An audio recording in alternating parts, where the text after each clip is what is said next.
Olá, estamos aqui para mais um T&D Geeks. Eu sou Elaine Cristina, consultora de soluções educacionais aqui da ED Skill, e hoje vamos falar um pouquinho sobre como o design instrucional pode influenciar ou apoiar para que os resultados dos treinamentos corporativos tenham sucesso. A gente sabe que esse é um assunto bem importante, só que gera muitas dúvidas e discussões relacionado a essa questão do sucesso nos treinamentos corporativos. E quando a gente fala em sucesso nos treinamentos corporativos, lá vem aquela dúvida, né? Será que tem a ver aí com a avaliação do educando no final do treinamento, aplicabilidade desse treinamento, os resultados para o negócio? E para falar disso e muito mais, estamos aqui com ela, que é uma referência nessa área de design instrucional, Soane Vargas. Soane, seja muito bem-vinda novamente ao T&D Geeks. Você que é parceira de longa data aí da EAD Skill. Conta pra gente, o que tem sido considerado sucesso quando a gente fala aí de resultados de treinamentos corporativos? Olha, é muito importante que o designer instrucional trate justamente desse tema no minuto em que a demanda surge. O que eu vejo acontecer muito é assim, o projeto acontece, chega, né, assim, top-down, tem que ser para ontem, tal. E aí o DI vai, corre e faz. E aí depois surge essa discussão. E aí, o treinamento deu resultado, não deu? Foi sucesso, não foi? E aí é tarde. É tarde para ter essa discussão, né? Então, seja qual for o critério de sucesso que vai ser definido para esse projeto, isso precisa ser conversado entre todo o time que participa desse projeto de treinamento no início da demanda.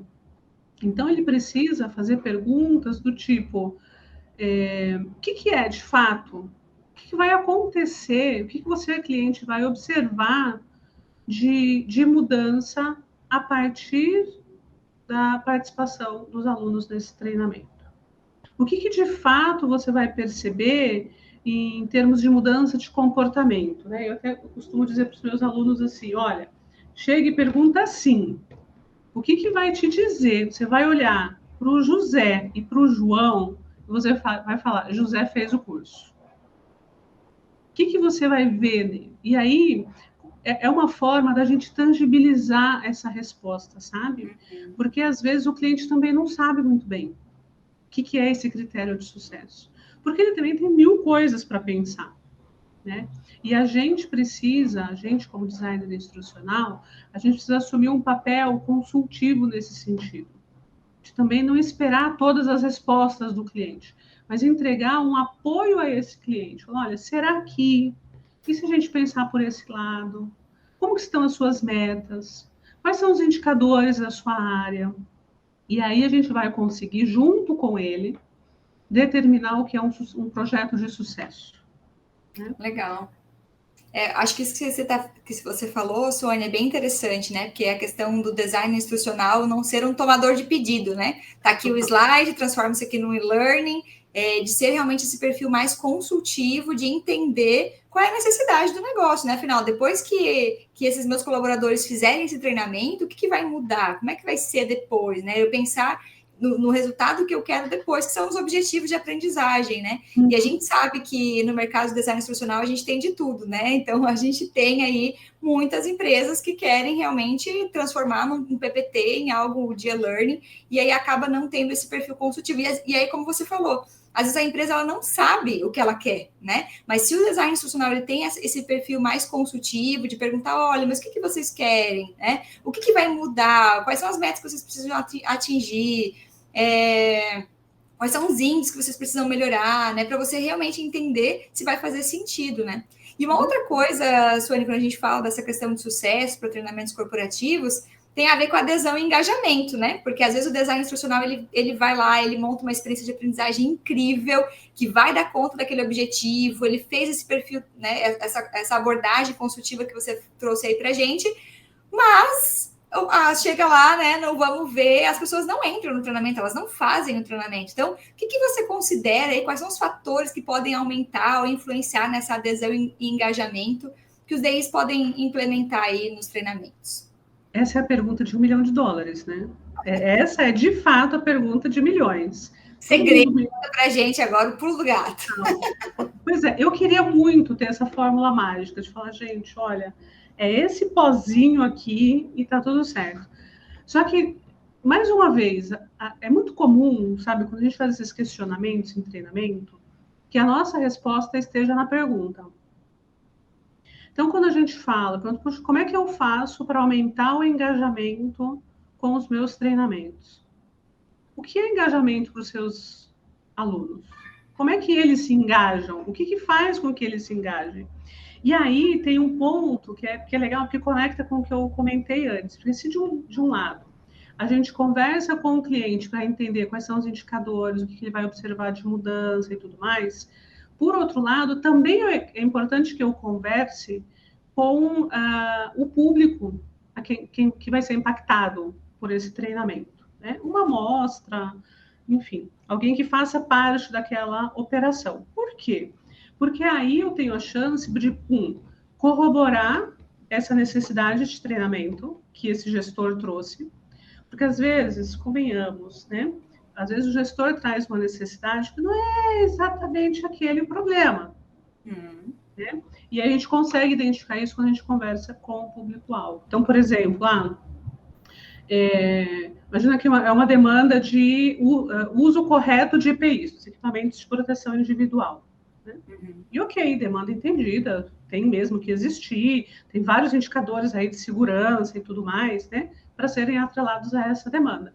Agora imagina se eu não converso com o público e de repente a necessidade não é que eles não sabem usar EPI, é que eles não têm o EPI disponível. Entende? Então eu consigo confrontar isso. E além disso, eu consigo entender se, ok, é isso mesmo, existe essa demanda, precisa desse treinamento, eu consigo entender com o público por que é que ele não faz da forma que é esperada. O que está faltando aí? Qual que é a dificuldade que ele tem? Para que o meu treinamento seja mais assertivo. Porque às vezes a gente capta uma demanda e a gente fica muito conceitual. A gente traz centenas de conceitos e técnicas e tal, que na prática, no contexto daquele aluno, não funciona. E aí não tem resultado para ninguém, nem para o aluno, nem para o cliente, e muito menos para a área de treinamento.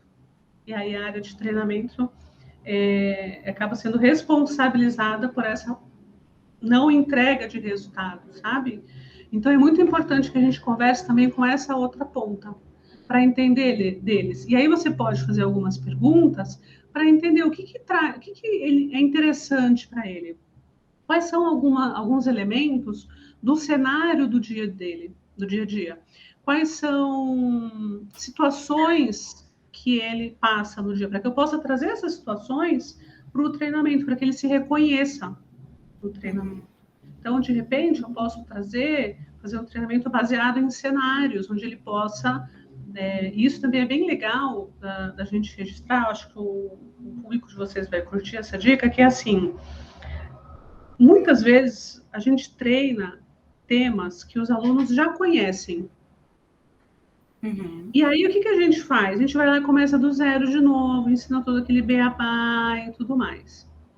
E isso não é assim, muito andragógico, né? A gente precisa valorizar o conhecimento que esses funcionários, que esses alunos têm. Então, eu posso inverter isso no treinamento. Então, se eu observo ele trabalhando lá no posto de trabalho dele, então eu posso pegar aquelas situações, trazer para o meu treinamento e falar para ele, resolve. E à medida em que ele vai resolvendo, dando as respostas, enfim, solucionando alguns casos, aí eu dou o feedback, falo, olha, é melhor fazer dessa forma, por causa disso, disso, disso. Aí eu trago os conceitos. Aí eu mostro para ele talvez um pouco da teoria, mostro para ele algumas alternativas, entende? E aí fica mais fácil dele ficar engajado, porque ele se reconhece no treinamento. Perfeito. Faz muito sentido. Você sabe que eu tenho lido o livro da Cat Moore, né? O Cat Moore, que é o Action Mapping, e fala muito isso que você está trazendo para a gente aqui. É uma pergunta de R$1 milhão, mas você respondeu aí dando o ouro mesmo, né? O pote de ouro no final do arco-íris.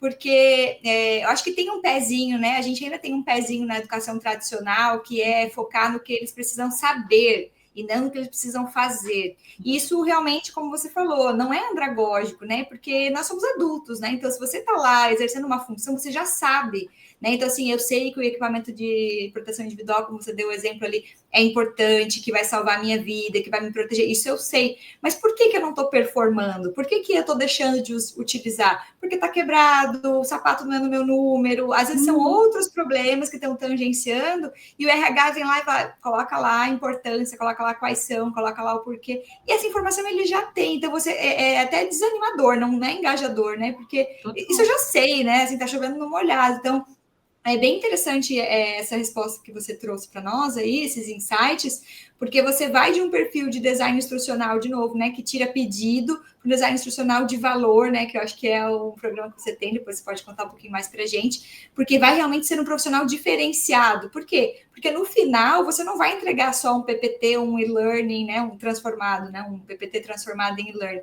Você vai entregar uma experiência que vai gerar resultados, porque ele realmente vai ver na forma prática. E eu gosto muito disso que você trouxe, do conteúdo, ele ser o background, né? Então, assim, a gente vai lá trabalhar de EPI, a gente vai ver quais são os problemas práticos, ver o que ele precisa fazer, e se ele não tiver dúvida de alguma coisa, ele consulta a parte teórica, digamos assim, né? Isso é secundário, e a gente tem feito ainda, a gente sabe que a gente tem muito a crescer ainda nesse campo de treinamento, porque as empresas ainda estão focadas muito no que ele precisa saber, não o que ele precisa fazer, né?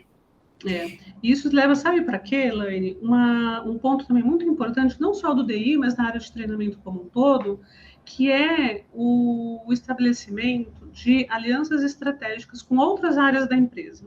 Então, por exemplo, se ele tem um bom relacionamento, essa área de treinamento, se ela tem um bom relacionamento com recrutamento e seleção, por exemplo, ela já consegue captar algumas demandas de treinamento ali, sabe? Para já formar da melhor forma, né, do jeito da organização XYZ de trabalhar. E isso acelera o resultado desse funcionário, daquela área, dos indicadores, e coloca a área de treinamento num patamar estratégico. Né? E não sendo visto como uma área que...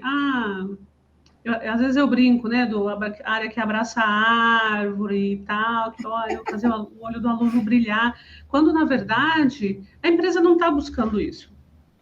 Né? O que a empresa busca com o treinamento não é uma recompensa. Não existe isso, olha, nossa, você bateu a sua meta esse mês, toma aqui um treinamento.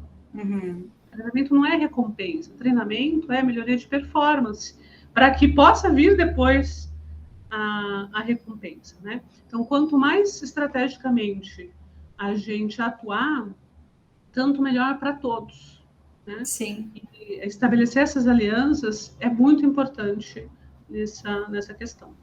E essa questão dessa abordagem consultiva não é nem só do DI, né? Como você está falando aí, a parte a área de treinamento e desenvolvimento das empresas precisa se desenvolver para isso também, porque ela também se torna, né? Várias áreas demandam, diz, eu preciso de um treinamento sobre isso, preciso de um treinamento sobre aquilo. E nem sempre a área de treinamento, né? O RH, ele tem esse perfil consultivo, até porque tem, às vezes, muitas outras demandas, né, dependendo do tamanho da empresa, e acaba não tendo essa abordagem, né? Então, às vezes, por exemplo, o que vem para o DI é a pessoa de RH, de área de treinamento, pedindo um curso, mas ela não tem as informações, porque outra área demandou para ela simplesmente está querendo a solução, né? Então, realmente, eu acho que o que você trouxe ali dessas áreas terem sinergia, de atuarem, né? É algo que a gente precisa crescer aí no campo de treinamento e desenvolvimento, para que, de fato, essa questão da gente falar sobre sucesso, né, sobre resultados em treinamentos, não seja mais o pote de ouro no fundo do arco-íris, que a gente nunca consegue chegar lá,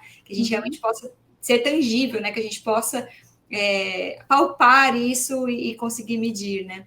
E aí, agora que a gente já falou um pouquinho dessa questão do que é sucesso, essa questão de adesão, engajamento, como que o DI, assim, na sua visão, né, experiências práticas aí grandes que você tem, pode ajudar as empresas, né, os RHs a mensurarem esses resultados, a trazerem aí indicadores para que as empresas consigam, de fato, medir lá no final se esse treinamento foi, né, efetiva ou não, se teve eficiência.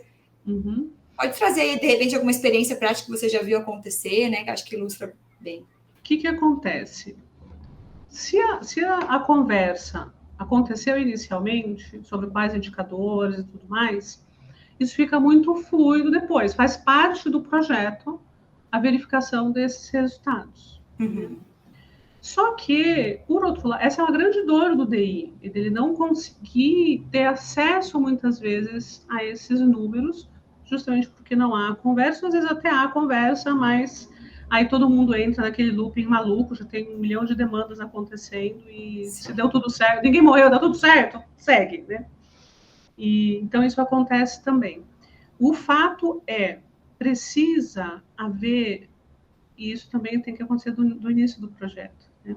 Que é essa parceria, o cliente entender que o projeto não é de treinamento, não é porque ele chegou e trouxe uma demanda que agora o problema é seu, o problema é do DI, ele vai resolver, sabe?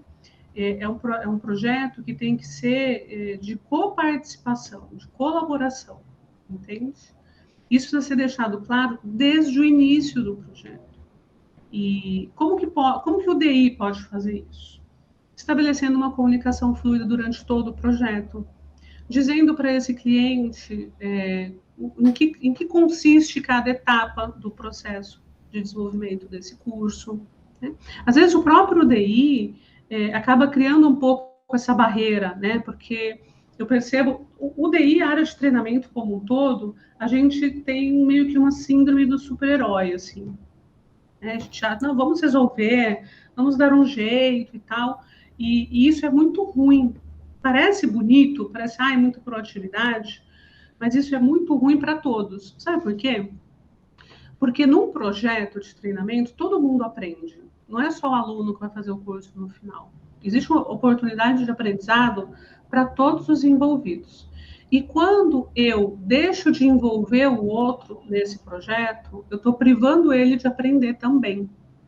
E de fazer melhor os próximos projetos dele, seja qual for o papel, seja como cliente, como DI, como gestor do projeto, como ilustrador, desenvolvedor, o que quer que seja.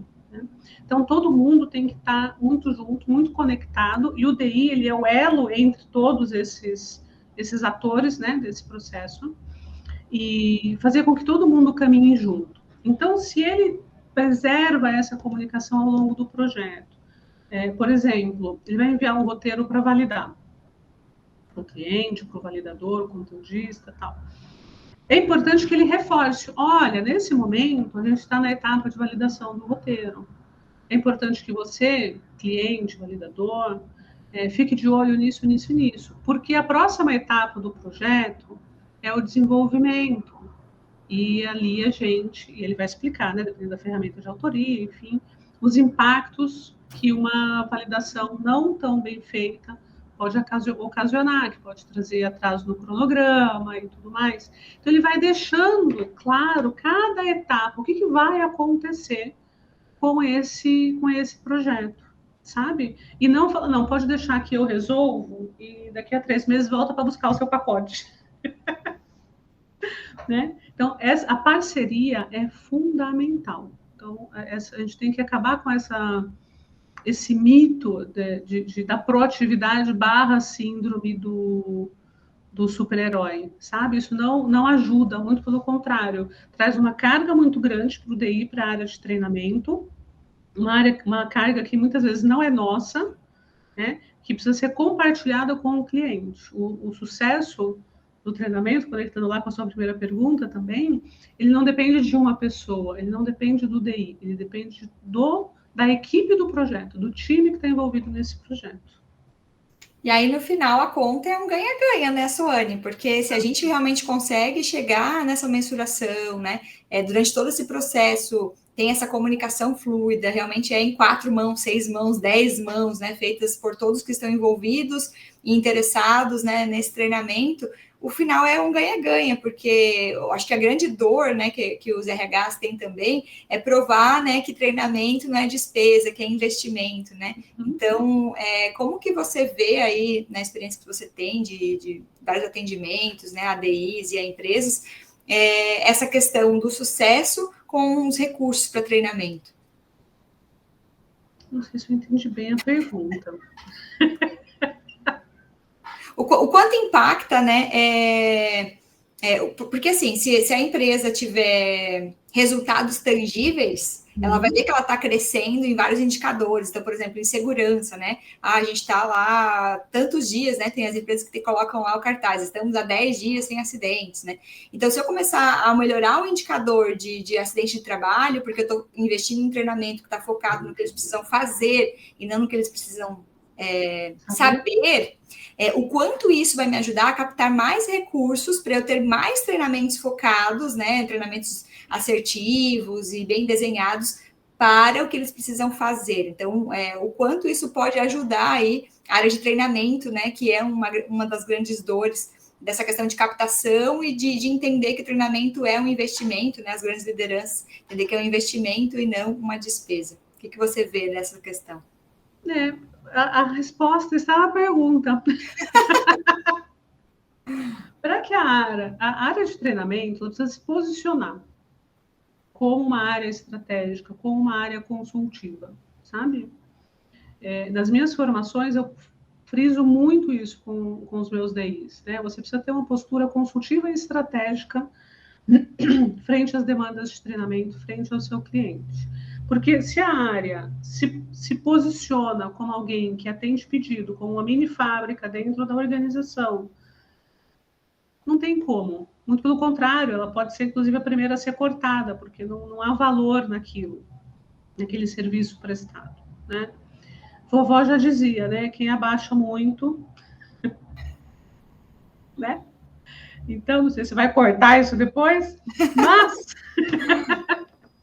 mas o fato é uma questão de posicionamento. Quando a área de treinamento na verdade, acata demandas, ela vai ser vista como alguém que acata demandas. Então, quem chegar e falar mais alto vai ter sua demanda atendida com a urgência que que esse cliente acha que o projeto dele tem, frente, inclusive, a todos os outros, né? E quando isso acontece, geralmente são empresas onde são várias empresas dentro da empresa. Então, você tem uma empresa que é o departamento comercial que chega com o pé na porta na área de treinamento, achando que aquela é uma empresa que vai atender a empresa dele. Os clientes internos, né? Os clientes internos, exato. Então, e se a área de treinamento fala, ok, sim, senhor, é mais complicado. Então, ela tem que ter, toda a área de treinamento, ela precisa ter uma proposta de valor da área dela. Eu já fiz esse trabalho para algumas empresas, a gente parar, sentar e desenhar qual é a proposta de valor da área de treinamento, sabe? Então, que tipo de serviço ela entrega? Até para que ela possa entender quais recursos ela precisa e o que ela pode fazer com os recursos que ela tem. Porque também a gente não precisa ter, milhões de investimento em ferramentas e etc. Dá para fazer muita coisa boa com pouco recurso, desde que você saiba usar os recursos que você tem e que você saiba o que você pode entregar com esses recursos, né? Para não prometer, para poder calibrar bem as expectativas e não prometer algo que realmente você não consegue fazer com as ferramentas que tem. Então, precisa ter essa clareza, precisa entender quais são as ferramentas que você tem, quais são as potencialidades do time de DIs que você tem atuando nas demandas de treinamento dessa empresa. Você precisa entender se existe um orçamento disponível, qual é esse orçamento, a melhor forma de fazer a distribuição dele, quais são as atividades-chave dessa área de treinamento, o que a gente faz internamente, a gente tem condições de fazer bem feito, o que a gente precisa terceirizar, ter um apoio de uma EAD Skill, por exemplo, né? Então, precisa ter essa visão da área. Isso é ter uma visão estratégica da área de treinamento.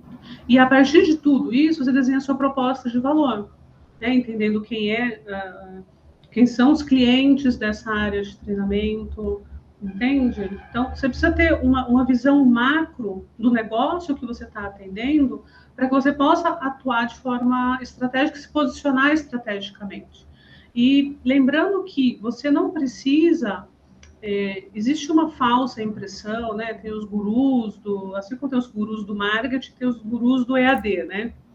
Que, para ter um diferencial no treinamento, você tem que ter realidade virtual, realidade aumentada, né? Inteligência artificial, que agora é a questão da moda e tal. Quando, na verdade, o que a gente precisa é fazer bem feito o que precisa ser feito. Não importa se vai ser com realidade virtual ou se vai ser com e-learning tradicional, de avançar e voltar, desde que haja uma estratégia por trás disso. Então, a gente tem que abandonar esse uso da tecnologia pela tecnologia, mas sim fazer um uso, né? Eu sei que eu repeti várias vezes a palavra estratégico aqui, mas não sei se tem outra, mas fazer um uso estratégico dos recursos que a gente tem, de todos, seja o recurso financeiro, o recurso físicos, né, os equipamentos, softwares e tudo mais, recursos humanos, o time de DIs e todo o restante do time de treinamento, time de apoio, fornecedores, todo mundo. Então, a gente precisa ter uma visão clara de quem somos, quais são os nossos potenciais, e isso cabe para o DI em si, cabe para a área de treinamento como um todo, para o fornecedor, para o cliente, né? Então, entender quais são os meus potenciais e qual a melhor forma de somar em um projeto de treinamento. Quando você tem essa resposta, você consegue ter uma boa proposta de valor e se posicionar a partir daí. E aí, quando você se posiciona, as pessoas te veem a partir daí. Muito legal. Sabe que você estava contando sobre a questão da tecnologia pela tecnologia, e eu lembrei de uma animação, um vídeo que eu vi, não sei se você conhece, tem a ver mais com o ensino tradicional da escola, né? A professora estava lá com o giz, o quadro, fazendo 1 × 1, 1 × 2, e aí o diretor entra e fala, não pode mais, nossa, pelo século XXI, você não pode mais usar quadro e giz, hoje em dia é data show, é controle e tal. E aí ele volta outro dia, a professora está lá com o controle, dando play, baixa a tela e todo tecnológico, mas continua aparecendo no slide, 1 × 1, 1 × 2, ou seja, se eu não tenho o meu objetivo claro, por que eu estou colocando uma tecnologia diferenciada ou não, uma proposta diferente, eu vou continuar com os mesmos resultados, que é o tópico que a gente está debatendo aqui hoje, né? Então, eu posso colocar a melhor tecnologia que existir, de VR, de inteligência artificial, de tudo que pode existir, mas eu não vou atingir meu resultado se não tiver bem claro, que eu acho que foi todos esses fatores ali, elementos que você trouxe, né? E para a gente não cair na filosofia da Alice, né, Suane? Se eu não sei para onde eu vou, qualquer caminho serve e tem que aceitar também o destino que você chegar, né? Dando ele certo ou não, sendo bom ou ruim. Exato. E para você que está aí nos assistindo, espero que você tenha pego aí caneta e papel, anotado essas dicas da Suane, que valem ouro, hein? Agradeço, Suane, a sua participação aqui conosco. Foi muito legal esse nosso bate-papo. Que a gente possa aí continuar crescendo, desenvolvendo. Deixa aqui o recadinho para quem te segue, né? Quais são as novidades que você tem esse ano aí para a área de design instrucional, para aqueles que estão querendo se desenvolver para serem um pouco aí desse designer instrucional consultivo que a gente falou. O que eles precisam fazer? O que você pode ajudar eles aí a chegar nesse patamar e alcançar o sucesso nos treinamentos? Olha, você pode me acompanhar no Instagram, @suanevargas.oficial, para ficar sabendo de todas as novidades. Mas você não pode deixar de conferir a comunidade DI em Ação. É lá que eu converso com um time de DIs incríveis que estão atuando aí em várias esferas, tanto acadêmica, terceiro setor, corporativo, falando sobre como aplicar o design instrucional consultivo e estratégico. Aí lá no meu Instagram vocês encontram o link, todas as informações, e pode me chamar. Se surgiu alguma dúvida, olha, não entendi muito bem isso aqui, não concordo também, pode me chamar lá e a gente conversa e dá continuidade a esse papo, tá bom? Muito legal. Gente, não deixem de seguir também a AD Skill, TID Geeks, a gente sempre tem bastante conteúdo como esses, com profissionais aí de referência como a Suane aqui com a gente. Obrigada e até a próxima. Valeu, Suane. Tchau, gente. Obrigada.